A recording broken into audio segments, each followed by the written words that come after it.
trees was Jesus. And I looked at him and I said, oh my God, you really do exist. And he laughed and he opened up his arms and he invited me to come over and give him a hug. I did. After giving me a hug, he turned with me. I turned to follow him. He said, come on, we have a lot of work to do. And I said, yeah, I know. You're dealing with me, because I was an atheist at this point. Well, we went and met my other guides, Archangel Michael, Saint Germain, El Moria, and Mother Mary. I had to watch my life review, to which in moments I had responded in this really emotional way, because I had been through so much in my life and I had to feel every circumstance over again. And I had to hear what others were thinking, what I was thinking. And at times it was very upsetting, but I remember them stopping my life review so that I could just catch my breath, basically. And then they were very gentle with me and how they walked me through having this experience. It was kind of like heaven therapy. So after my life review, I was taken by my guides to another golden capsule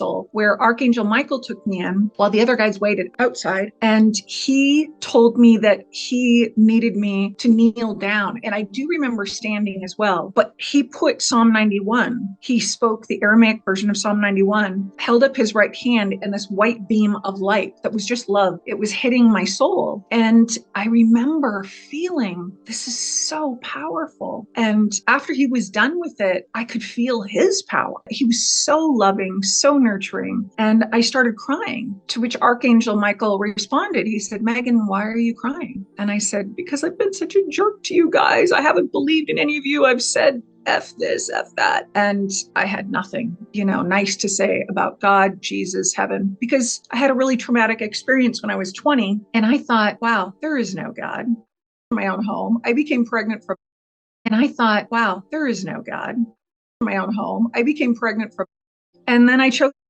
which I swore I'd never do. So I carried that around with me, and here I am in front of love in heaven. And I can't even properly describe, there are no words to explain how good it felt to be in the presence of such a powerful, incredible soul who was nurturing, loving, and non-judgmental. So after the cherubs dressed me, they had to put me in like what I call a white toga with a stole that went over me. And then at the bottom of the stole, there was an emblem of earth with 7 flames, indicating that I was just a visitor from Earth. We exited the golden capsule, and Archangel Michael and I, with my other guides, started walking a very short distance where there was this huge white temple. And there was a big dome in the center of the temple. Well, the one door. The door was like 10 feet tall, but on each side of the door, there were 2 decks. And on each deck was a little cherub playing a trumpet, playing music, letting God know that I was coming. So it was announcing my arrival. But I didn't believe in God. And so I didn't know where I was going. When I walked in,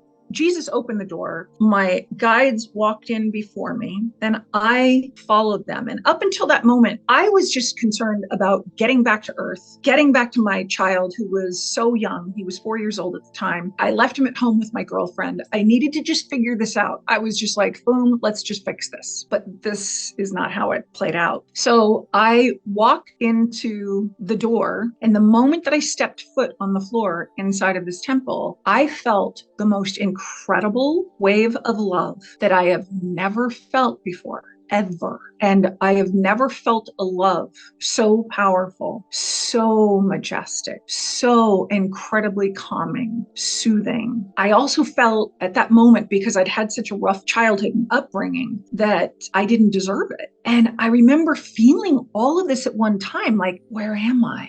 And it felt like I was floating over to the table. All of my guides, except Jesus, sat down, and Jesus pulled a chair out for me to sit in.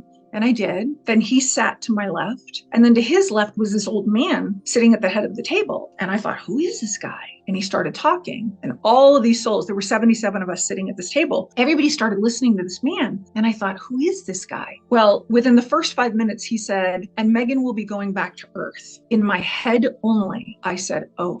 He said, oh, is right, Megan. He stopped talking to the congregation and he looked directly at me and said that. And then I realized, oh, wow, you're God. Because in catechism classes as a child, I remember hearing, God can hear your thoughts. Be careful of your thoughts. I never believed it. But here he was listening to my thought. That was only my thought. I never said it out loud. And then I felt so awkward and I wanted to apologize any way that I could. So I was saying, oh, forgive me, God, your holiness. And he could see I was struggling with my words and everybody was staring at me at the table. And he finally looked at me and he said, I'm not upset by that word. I mean, that's a man-made word. You're forgiven. And he said, but be careful what you think because I hear those thoughts too. And be careful what you wish for because I hear those too. And I was like, wow. So then it was shortly after that, he said, and I thought, oh God, this is where I go to hell because I didn't believe in heaven. I started to feel real comfortable. And I thought, okay, well, this is where the shoe drops, the other shoe,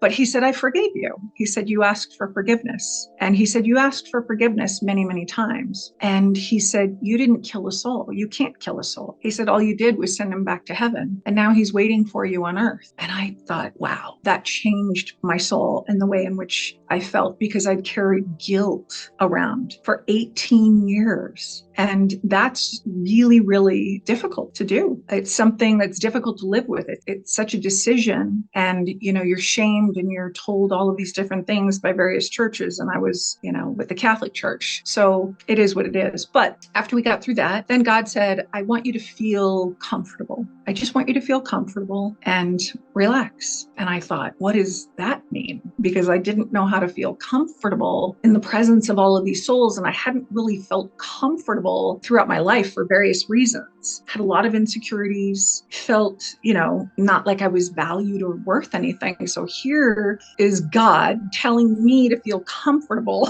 in love. And I don't know how to do that. So then finally, I remember I thought, well, he really wants me to feel comfortable. So I just put my arm up over the golden chair and I said, well, then I'm just going to be myself, to which everybody at the table started laughing. And it was so great because I thought, oh, and they have a sense of humor. This is fantastic.